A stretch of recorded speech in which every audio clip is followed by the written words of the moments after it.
Hi, I'm Justin Crow with Connecting Directors, and I'm here with Jason Engler, the cremation historian of CANA. He just gave a talk this morning on the history of cremation, and I'm gonna recap with him just a little bit about the most interesting parts of his talk.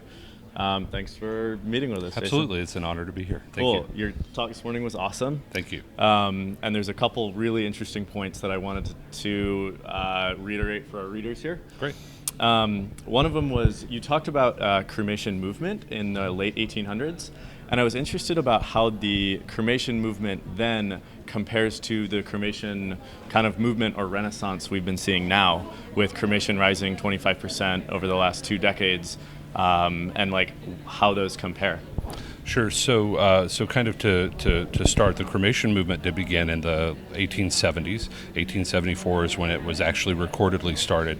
In 1876, the first cremation in America took place, and after that, it became a reform that quite a few cremation societies adopted and attempted to spread the news of cremation and have it become a preferred method of disposition of the dead, for purification, for sanitary reasons as well. There was issue with pollution in graveyards and cemeteries, churchyards were overcrowded, etc. So that's kind of how the movement really started.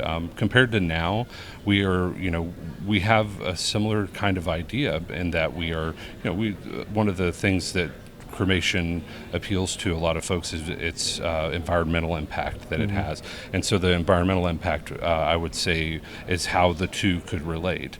Other than that, the movement and the way that it has increased is unprecedented. I don't even know if the cremationists of the time, of the early days, would actually have recognized it or thought it would get so much in so little time. Yeah, it's been really wild. And you mentioned also in your talk that when cremation was first introduced, the selling point has changed throughout time. And I believe you said in the beginning they promoted it as a sanitary form of disposition, and then they evolved to aesthetics.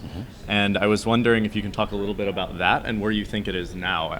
Sure. The selling point. So part of that was a discussion of the evolution of the Cremation Association of North America and how we have changed in our views as an association. But looking at the overall cremation movement in America, it truly follows a very similar idea, because CANA has always gone with the consumer, and we follow what the consumer wants, and we are we're very in tune with that. But I think that the best way to describe it is it started with an early purification idea. So it was about purifying the remains because there was a concern of the pollution of cemeteries. Embalming wasn't common or modern at the time. Medicine wasn't as common or modern at the time. So a lot of those things have over time evolved, and so that's why there became, with those things, the evolution of those things, it became a moot point for cremationists because they no longer had an argument with regard to sanitation. So then it moved to aesthetics, and the aesthetics part of it, focused on beauty and light, and they focused especially on memorialization and the urn memorial and what it meant to memorialization in our civilization in general at the time. Cool. And where do you think it's going now? Where is it now, or where do you think that's headed? The part that I think is really great in my observation in comparison with history is how we have truly, as an industry, the funeral profession in general has really begun to embrace the cremation consumer, and I think now we are focused on a new type of aesthetic. It's not quite the same as it was focused on beauty and light. It's more focused on celebration and memory, and it seems that's more the way. Luckily, that we're heading in the movement of cremation. Cool.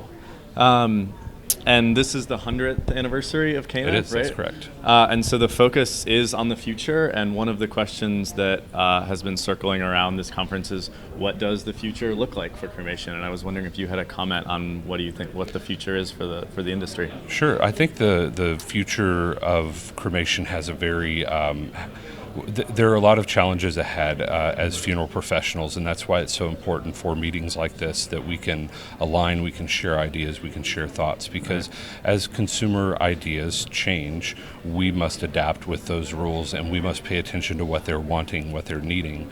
The future of cremation is wide open, and I think it's important that we as funeral professionals step up and recognize that, and we become very in tune with our consumers that way, our families that we serve, and that changes everything. That makes it completely wide open playing field where we can adapt ourselves to take care of their needs before all things. Cool. Awesome. Thanks, Jason. Absolutely. Thank you.